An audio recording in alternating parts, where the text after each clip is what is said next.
Hello friends, I am Rita. Good morning. I am translating chapter 3 Mohans and his Veena. Mohan was born in a family of musicians. Mohan એક સંગીતકારોની પરિવારમાં જન્મ્યો હતો. Music was in his blood. સંગીત તેના ખૂનમાં હતું. He grew up with musicians. તે એક સંગીતકારો સાથે મોટો થયો હતો. Like his father and other family members. તેના પિતાજી અને ફેમિલીના અન્ય સભ્યોની જેમ. He was initially trained in vocal music. તેને શરૂઆતમાં સંગીતની ટ્રેનિંગ આપવામાં આવી હતી. And then he tried his hand at the violin. અને તેણે વાયોલિન વગાડવાનો પ્રયત્ન કર્યો. When he was about 10. જ્યારે તે 10 વર્ષનો હતો. He started liking sitar. તેને સિતાર ગમવા લાગી. He was also trained in it. તેને આમાં પણ ટ્રેનિંગ આપવામાં આવી. It and played it for about 3 years. તેણે આને 3 વર્ષ વગાડી. A German lady came to stay with Mohan's family to learn music from his father. એક જર્મન સ્ત્રી તેના પિતાજી પાસેથી મ્યુઝિક શીખવા માટે મોહનના પરિવાર સાથે રહેવા માટે આવી. It was then that the guitar entered his life. આ એ સમય હતો જ્યારે તેના જીવનમાં ગીતારની એન્ટ્રી થઈ. હી began his experiments with that beautiful instrument. તેણે આ સુંદર મજાના વાદ્યો સાથે તેના પ્રયોગો શરૂ કર્યા. No other instrument now in my life. હવે મારી જિંદગીમાં બીજા કોઈ વાદ્યો નથી. I vent to play the guitar only. હું ફક્ત ગિટાર વગાડવા માંગુ છું. Said Mohan to himself. મોહને પોતાની જાતને કહ્યું. Guitar took all his time. ગિટારે તેનો બધો સમય લઈ લીધો. Guitar the whole day. Guitar આખો દિવસ. Guitar ours is a family where sitar vocals and classical violin are પ્રેક્ટિસેડ. આપણે એક એવી ફેમિલી છે કે જ્યાં સિતાર, વોકલ્સ અને ક્લાસિકલ વાયોલિનની પ્રેક્ટિસ કરવામાં આવે છે. The guitar does not have the effect which our instruments do and moreover. આપણા વાદ્યોની જેવી અસર છે એવી ગિટારની નથી. અને વધારામાં ઇટ્સ નોટ ફ્રોમ ઇન્ડિયા. તે ઇન્ડિયાથી પણ નથી. Said one of the family members. પરિવારના એક સભ્યે કહ્યું. Do you know your father does not approve your love for the guitar. શું તું જાણે છે તારા ગિટાર પ્રત્યેનો પ્રેમ તારા પિતાજીને મંજૂર નથી? Said his aunty. તેની કાકીએ કીધું. But his mother came to help him. પરંતુ તેની માતા તેની મદદે આવી ગઈ. Let him followed his heart's desire. તેનું હૃદય જેમ કહે છે તેમ તેને ચાલવા દઉં. She declared. તેણે એવું જાહેર કર્યું. Then his father started supporting him. તેના પિતાજીએ તેને સપોર્ટ કરવાનું શરૂ કર્યું. He was overjoyed and decided to modify these western instrument.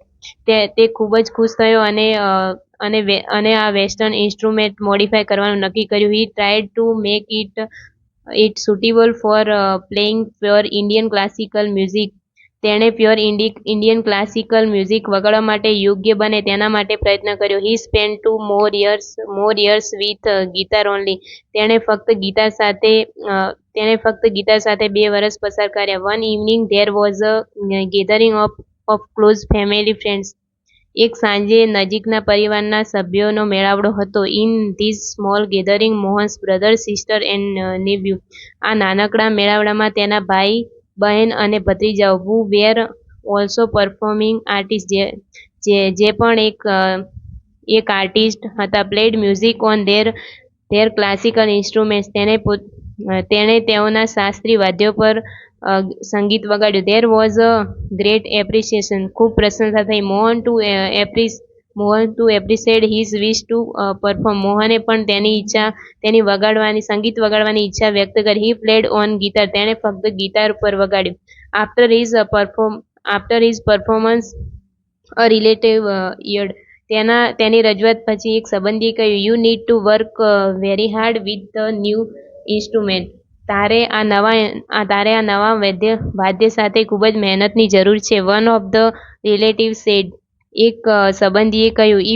If it were the sitar you would have બીન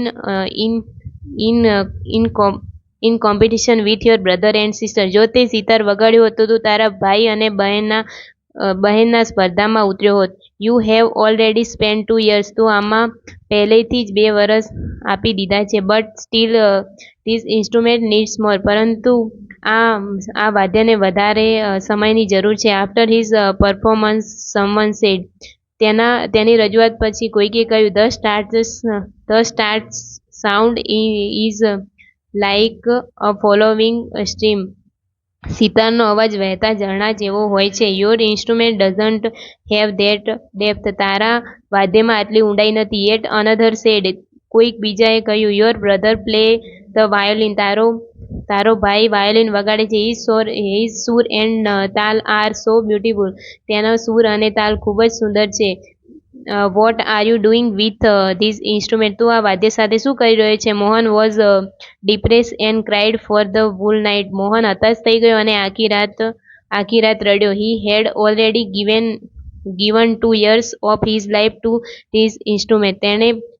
તેણે તેની જિંદગીના 2 વર્ષ પહેલેથી જ આ સાધનને આપી દીધા હતા. But from the heart. પરંતુ તેના હૃદયમાંથી, I am made for guitar. હું ગિટાર માટે બન્યો છું. There is no instrument for me but the guitar. મારા માટે બીજું કોઈ વાદ્ય નથી પણ ગિટાર ખરું. He thought. તેણે એવું વિચાર્યું. This instrument will become my face to the world. આ વાદ્ય આખા વિશ્વમાં મારી ખ્યાતિ અપાવશે. આઈ એમ શ્યોર. હું ચોક્કસ છું. I am going to make it big, very big. હું ગોઈંગ ટુ મેક ઇટ. હું તેને ખૂબ મોટું બનાવવા જઈ રહ્યો છું. He was determined. તેણે એવું નક્કી કરી દીધું. This experience took place when Mohan was only 16 years of age. આ પ્રસંગ ત્યારે બન્યો જ્યારે મોહન ફક્ત 16 વર્ષનો હતો. It was the turning point of his life. તે તેની જિંદગીનો એક વળાંક હતો. Mohan doubled his riyaz and practised for about 10 hours day. મોહને તેનો રિયાઝ ડબલ કરી દીધો અને એક દિવસમાં 10 કલાકની મહેનત શરૂ કરી દીધી.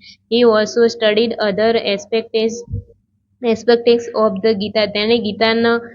તેણે ગીતારનો બીજા પાઠનો પણ અભ્યાસ કર્યો. હી decided to incorporate the speciality, technique and sound of every instrument into the guitar. તેણે દરેક વાદ્યોની વિશેષતા, બનાવવાની રીત અને ગીતો આ બધાને ગિટારમાં એકત્રિત કરવાનું નક્કી કરી દીધું. He wanted to invite something which gave the sound and turn off the western guitar. તેણે એવું વિચાર્યું કે વેસ્ટર્ન ગિટાર તેનો અવાજ અને ટોન તો આપે જ, પરંતુ તેની સાથે સાથે but could be played like an Indian veena. પરંતુ તેની સાથે સાથે તે ઇન્ડિયન વીણાની જેમ વગાડી પણ શકાય. Not only the sound that my instrument produce is important.